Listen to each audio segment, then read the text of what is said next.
possibilités de développement, après des années de guerre civile, de népotisme et de mauvaise gestion.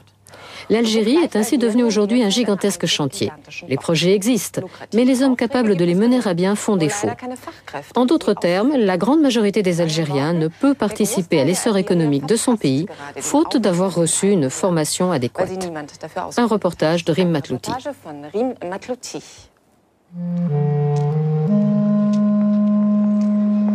L'aéroport Ouari Boumedienne, cela faisait 15 ans que les Algériens l'attendaient. 15 ans de chantier interrompus par les séismes, les inondations, les années noires, les dettes du pays. C'est notre premier contact avec l'Algérie, notre première surprise. Achevé depuis quelques mois, il est enfin digne d'un aéroport d'une capitale forte. Alger l'émergente, l'Algérie se reconstruit.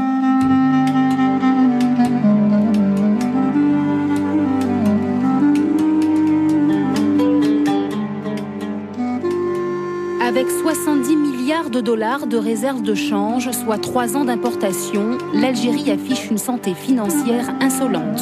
Le gaz et le pétrole sont les seules richesses conséquentes de ce pays où tout est à bâtir. Hôpitaux, écoles, ponts, voies de communication. 1200 km d'autoroutes d'est en ouest du pays, c'est une des priorités, un des grands chantiers en cours, un des défis du gouvernement. Régulièrement, le ministre des Travaux publics en personne supervise l'avancée des travaux. C'est le deuxième ouvrage le plus important de la section. Nous sommes engagés, non seulement de protéger l'environnement à travers ces infrastructures, mais nous sommes déterminés, engagés à promouvoir l'environnement. Et dans ce cadre que nous avons décidé que ce soit une autoroute verte. Sous l'œil des médias algériens, le ministre affiche son déterminisme. Le message doit passer, les dirigeants ont l'avenir du pays en main. Aujourd'hui, grâce à Dieu, je suis rassuré et je suis satisfait de constater que le chantier avance bien. Il est de la responsabilité des entreprises de mener ce projet à sa fin pour qu'on puisse assurer une réussite dans les délais les plus proches. D'ailleurs, j'espère voir les finitions, si Dieu le veut, très bientôt.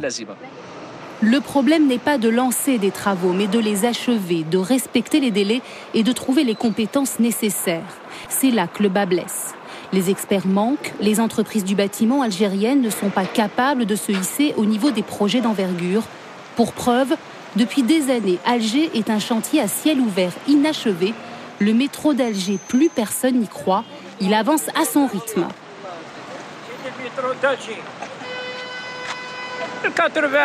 En 1980, ils ont installé le chantier là-haut. De 83 à 84, j'étais gardien là-bas. Et aujourd'hui, il en est où le chantier ? Ensuite, le chantier a déménagé dans d'autres quartiers d'Alger. Un chantier de métro, ça bouge. Ça reste pas sur place. Et il sera fini quand ? Bon, il ne reste pas grand-chose à faire. Je crois 2008. Enfin, c'est ce qu'ils ont dit. Ils ont dit 2008, c'est tout. 20 ans pour le métro, 1 an pour ces bâtiments. Un délai possible grâce aux Chinois. 13 chantiers sont pris en charge par les Asiatiques. Les ouvriers, même les cuisiniers, sont venus de Chine. Ils ne s'intègrent pas à la population algérienne. Ils sont là pour travailler jour et nuit, vite et bien. Ces bâtiments seront livrés à temps, c'est tout ce qui compte.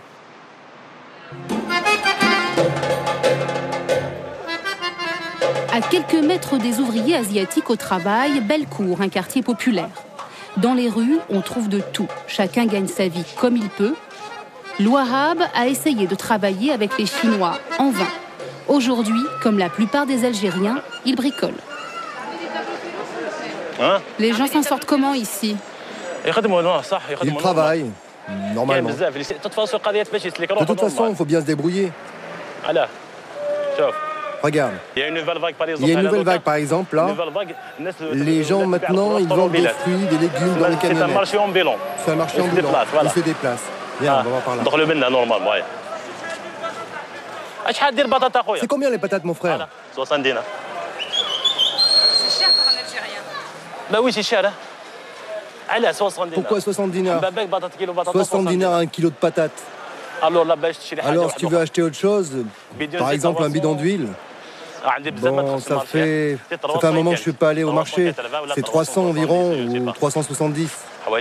C'est trop. Pour les gens qui ne gagnent que le SMIC, ils vivent pas. Il faut du bricolage, mademoiselle. Ils travaillent là, ils travaillent ailleurs encore. C'est obligatoire. Ils s'en sortent? On est forcé, tout simplement. On est forcé, tout simplement. On est forcé. Mais ils vivent pourtant. On survit. On survit. On ne vit pas. On survit tout simplement, voilà. Avec 120 € par mois de salaire minimum, les Algériens n'ont pas d'autre choix que de trouver de l'argent ailleurs. La débrouille, c'est l'activité principale. Quel travail? Il n'y a rien. Tu vas travailler pour 6 000 ou 7 000, même 10 000, ça ne te suffit pas. Ça ne peut pas suffire, 10 000. Tu t'achètes une paire de baskets et tu essayes de t'acheter autre chose, tu n'as plus rien. De toute façon, qui va te donner 30 000 ici? Les jeunes qui ont fait des études avec des diplômes, ils ne trouvent pas de travail. Je te jure, des diplômes, il y en a plein les terrasses de café. Je les vois. Qu'est-ce que tu veux que je te dise? C'est comme ça. Moi, je travaille, je vends, j'achète, je revends. J'achète des téléphones portables, de l'or, que je revends, des euros aussi. C'est tout le temps différent et puis je travaille un peu sur le marché, tu comprends? Ça, c'est 25 000. 25 000, mon frère. Et pousse-toi là, fais attention à la marchandise. C'est au jour le jour. Une fois, je prends 15 centimes. Une fois 20. Une fois 35. Et je continue. Vous vous en sortez? Des jours, je gagne bien, d'autres rien du tout, d'autres un peu. Certains jours, ça marche et d'autres pas. C'est au jour le jour. Les vendeurs en tout genre improvisent des marchés sur les trottoirs. Chômage, salaire encore trop bas malgré une récente augmentation, inflation ne laisse pas d'autre alternative que de profiter de l'économie parallèle. Personne ne